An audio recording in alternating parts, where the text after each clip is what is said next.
कि ये जो मेरा पॉलिटिकल जर्नी रहा है, मैंने अपने लिए कुछ मांगा नहीं। मैंने अपने लिए एक पोस्ट नहीं मांगा, एक पद नहीं मांगा, हमने कुछ नहीं मांगा। हमने सिर्फ अपने तिपरासा लोगों के लिए, जो एसटी लोग हैं, जो जनजातीय त्रिपुरा, उनके लिए हमने कुछ मांगा है। अगर वो गवर्नमेंट ऑफ इंडिया नहीं देना चाहती है तो वो उनका डिसीजन है। अगर वो देंगे तो हम वेलकम करेंगे, अगर नहीं देंगे तो हम ऑपोजिशन में हैं और हम जानते हैं कि ऑपोजिशन क्या कर सकता है त्रिपुरा में, तो हम ऑपोजिशन का काम करेंगे।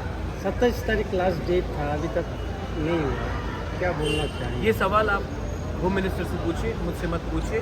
मैं वही कह सकता हूँ जो मुझे कहा गया था। मैं अपने लाइन में हूँ, जो मुझे बोला गया था। अब अगर उनको कुछ करना है तो हम वेट करेंगे, लेकिन अगर नहीं करेंगे तो हम भी अपने एमएलए एमडीसी से बात करके आने वाले दिन में हमको क्या करना है उसके बारे में डिसाइड। आपने 24 घंटा का अल्टीमेट दिया था और आप हंगर स्ट्राइक पे जाने वाले थे।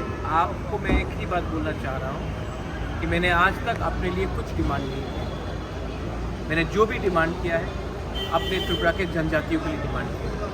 अगर उनको लगता है कि त्रिपुरा का जनजाति को कुछ मिलना चाहिए तब एक्ट कीजिए। अगर उनको लगता है कि त्रिपुरा का जनजाति खुशी है तब हम हमारा व्यू अलग है। हम अपना जो हमें जो करना है वो हम करेंगे।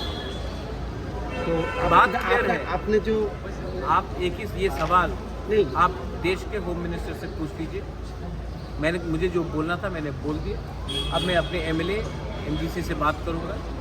दिल्ली से मुझे बहुत फ़ोन कॉल आया है अभी तक, लेकिन जब तक मैं अपने एमएलए एमडीसी और अपने सपोर्टर्स के साथ बात नहीं करूंगा, अभी मैं मीडिया को कुछ नहीं बोलना चाहता। तो आपका जो हंगर स्ट्राइक का जो स्टैंड था उसमें रहेंगे क्या? दिल्ली से बहुत फ़ोन कॉल आया है। अगर आपको भी मेरे संग हंगर स्ट्राइक में ज्वाइन करना है तो यू आर मोस्ट वेलकम।